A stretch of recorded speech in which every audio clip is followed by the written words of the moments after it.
I'm going to be talking about fast food. My name is Renee Jayne, and fast food is the processed packaged stuff, the cookies, the McDonald's, the Burger King, lots of stuff with food additives, things we get at the gas station. Oh, and if you like this video, show some love below, and if you have your own tips to share, please share them below as well in the comments. I ate fast food as a kid. It was this familiar smell, French fries, it felt special somehow, comforting, and it was a treat. We would get our each individually wrapped packages all to ourselves. And now I know that scientists believe that these chemicals in our fast food, they bathe our brain in these extra chemicals that make us feel good. Over 20% of our meals are now eaten in the car, and 32% of our meals are eaten outside of our home. Inside our fast packaged processed foods are chemicals that make these modern foods possible. And some are called leavening agents, things put in there so your food doesn't go bad fast. They're anti-foaming agents added to the cooking oil, and these are flammable. They're toxic, and they're also added to food, and some of them are even added as preservatives. They're a form of butane, also known as lighter fluid. Ew. But the state of our world is that we want to have good taste. We like the smell. We say to ourselves, I eat mostly healthy. I deserve a good treat now and then. But is it really a treat? Are our taste buds so numbed out and adapted to cheap food that this is considered a treat for us? No judgment here. I've been there. But have we forgotten that this food comes from feedlot corn and petroleum, and it's pumped full of antibiotics and hormones? Isn't it interesting how we choose to forget the feedlot manure? I know that's disgusting, but it's part of the story. Have we become so far removed from our food that we have forgotten that the hamburger from McDonald's was once a cow, and this cow is part of the industrial food system? And have we forgotten that eating that has a story? There's a history to that cow. That the large Coke we downed with the food is primarily corn. A 32-ounce soda, by the way, contains 86 grams of high fructose corn syrup.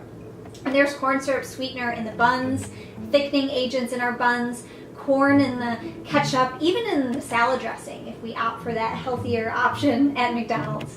Is it enough to tell us that eating regular processed foods, sodas, fast foods are directly contributing to weight gain, heart disease, risk of stroke, diabetes, high blood pressure, blood sugar spikes, insulin resistance? Isn't it interesting how we block those out because taste has become so important to us? The immediate fix that we get when we start thinking about what our body wants can also be related to emotional eating. But at the core of this is the breakdown of our digestive system. It works so hard to break down these foods that aren't really even recognized as foods by the body.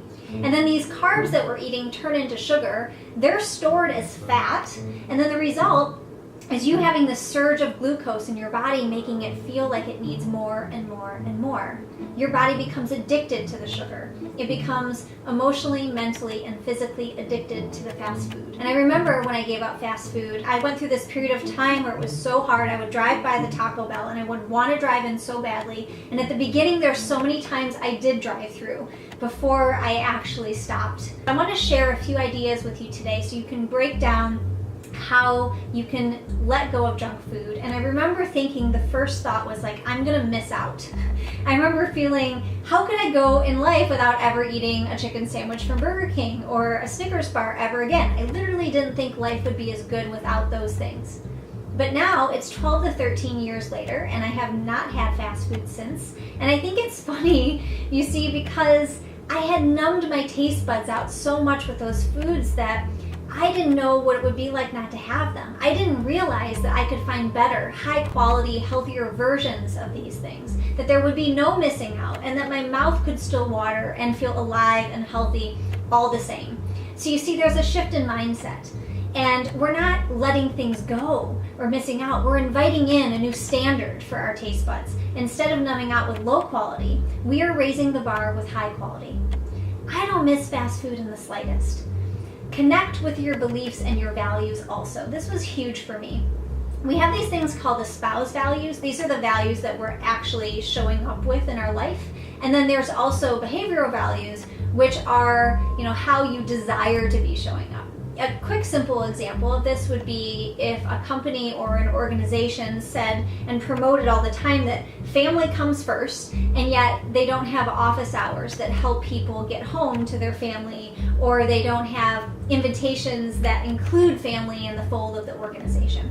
So it works the same with our food. We vote with our fork. And we might be disgusted with factory farming.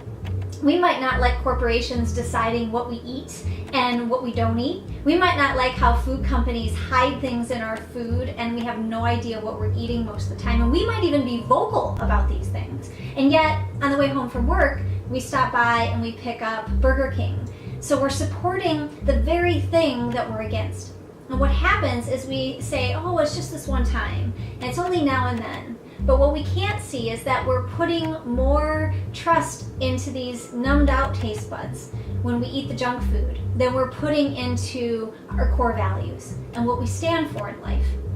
And I know this seems deep, but I had to share it because this was where my biggest wake-up call came through. I saw this disconnect. I saw the hypocrite within myself that I had to stop supporting the organizations that I didn't believe in. I'm not perfect. I still find places where I need to grow here. I had a troll call me out recently online because I was drinking this sparkling water that was made by a company that I previously had spoken out about because they were hiding things in food. So there's no perfection. I had no idea there was a connection, but this is about finding a disciplined way of living in alignment with our values. All right, next I want to talk about planning ahead. One of the biggest reasons people end up eating fast food and processed junk is because they don't have the habit in place yet of planning ahead. So use this rule. Always carry some sort of food with you, like a bag of nuts or some fruit, something that can fill you until you can get to some kind of decent food. Because when your body is burning sugar from eating processed food, we tend to get hangry. We get so hungry we need something now. Processed food is tied to emotional eating, so it's just this easy solution when we have a tough day and we aren't planned ahead and there's like advertisements everywhere for all these foods and we don't have a healthy snack to go to. Of course we're gonna choose the processed packaged fast food meal. And if we skip meals and we're starving, it's going to be really hard to resist that cheap processed food that is being advertised directly in our face. Last thing I want to share with you is that you need to really look to support and understand your body, because the food industry has created this culture of highly addictive foods. Corn, sugar, soy, food additives, breads, potatoes, and so often my clients complain to me about willpower. They say that they don't have enough. And this isn't just about willpower, not as much as you might think, because you're living in a culture that is advertising to you constantly about food. And the first step is to understand that you are being targeted, marketed to with foods and substances all day, every day, that your body finds physically addictive. Your brain actually relaxes momentarily when you get that fix of the fast food, and then it craves more and more and more. Quick bonus tip, just remember to don't keep the stuff in your house, because if it's in your house, there's a really good chance that you're going to want to eat it. You get to decide.